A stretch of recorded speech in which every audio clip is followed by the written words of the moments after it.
Alright, so we're still working on this example off to the left here, and we've got the BFS that we're working with over to the right, and along with the BFS I've included the old y values. So the y values were y1 is equal to 0, y2 is minus 3, y3 was minus 5, y4 was minus 9, and y5 was minus 13. Okay, and so the question is do we have to redo all of the y's when we have this new BFS? And you'll remember which edge we took out and which edge we took in. The edge that came out was the edge from 2 to 3, and the edge that came in is this edge from 1 to 4. So this is my new edge here, and this edge was removed. Okay, and so the idea here is that the edges that remain connected to our beginning node actually don't have to change their y values. In other words, the y values for this node, and for this node stay the same, so we don't have to redo those. However, these two nodes, this node and this node, do change, and so remember how we compute those. So maybe we'll just compute one of those here. We'll go ahead and recompute the one at 4 here. So y4 will come from 1, 4, and so Okay, so for 4 then we're using the edge x14, and so that's our C14 minus y1 plus y4, right? Or I guess we're equating these. This is equal to 0.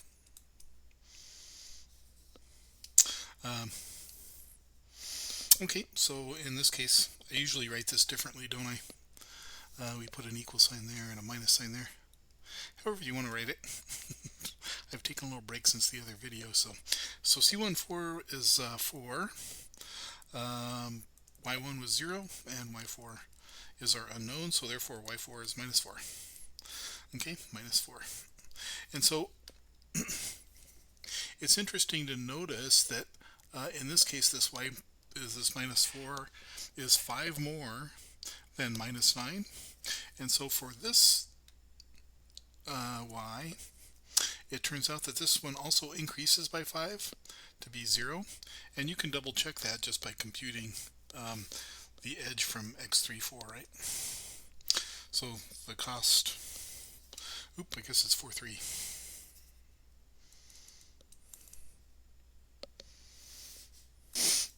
No, that was 3.4, and this edge is going in the wrong direction. Sorry about that. That was 2. Good. I don't know how I got that one crossed. So 3.4. So that's going to be 4 is equal to y3 minus or minus 4, right? So therefore y3 is equal to 0. Good. Alright, so what do we do with this BFS now that I've computed our new y values? Well, now you compute the new row 0 values, right? And so those row 0 values, I'm trying to speak. Let's write down what edges we need. It looks like we're going to need edge 1, 3, edge 2, 3. So let me write these down over here. x1, 3, x2, 3. Looks like x3, 5 is going to be needed, and then x4, 5. Okay, now I've already got the costs here, so I'm going to go ahead and write down our computation here is minus yi plus yj, so we're computing our row 0 values. So the costs were 3, 2, 3, 1. Okay, and then this one would be y1, which is 0. Let's see, y2, can I see that? y2 was minus 3. Y3 is 0. Okay, and then y4 is negative 4. Good. Now the next, did I I forgot to put my negative sign there, didn't I? Okay. Now, let's see, for our yj, this is y3. So y3 was 0. Oop, wait a minute. Okay, sorry about that. I realized that I was writing something down that was incorrect, so I wanted to correct those. So let's go ahead and continue this. For x35, we have minus our y3 plus y5, and y5 is minus 13. I've got to try to write a little bit nicer here. So that's minus y4 plus y5. Good. And these values are 3, 5, minus 10, and minus 8. So again, we're not optimal yet. And so what edge comes in? Arc 3, 5 comes in.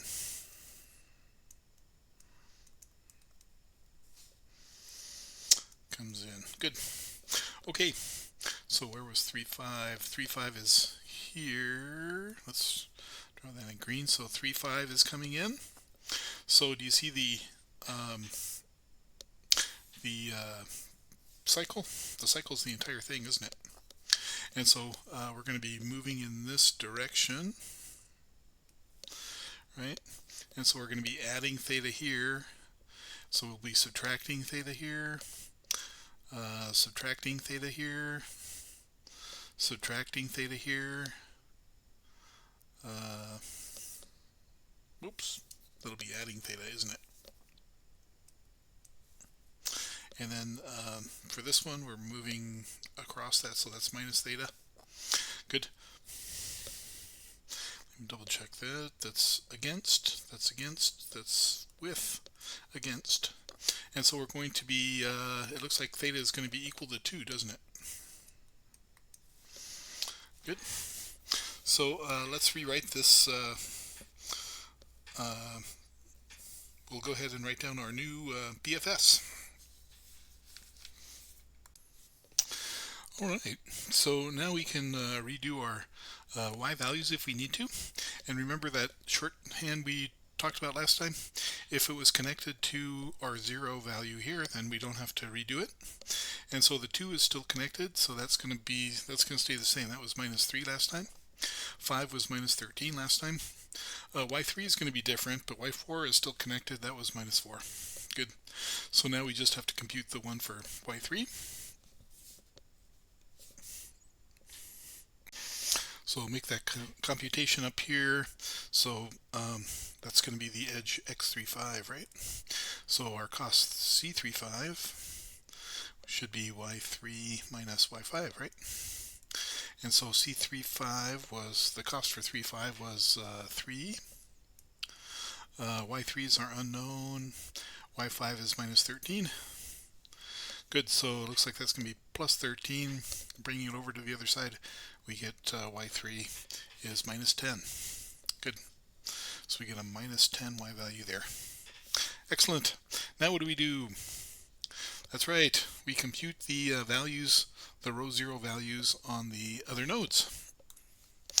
Okay, so I'm just making a quick computation here for my row 0 values. So those are x13, x23, x34, and x45. And up above here I've written down the formula there. And so I just written down the costs, 3, 2, 4, 1. And then my yi's are, y3 was 0, y1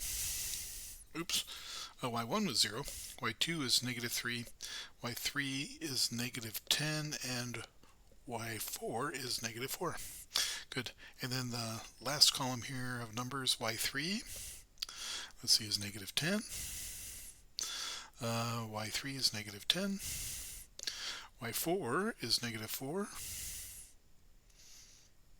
And then Y5 is negative 13. Good.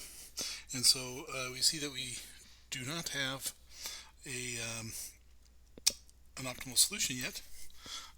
We're getting there though. And in fact, it seems logical that this one would be included at some point, right? And why is that? Because the cost on that edge was only 1. So I'm surprised that we still had that unaccounted for in our problem. Okay, so I'm going to bring in edge for x45, and we'll have to see which edge is going to come out. I'm going to pause here, and we'll start this one up again in the next video.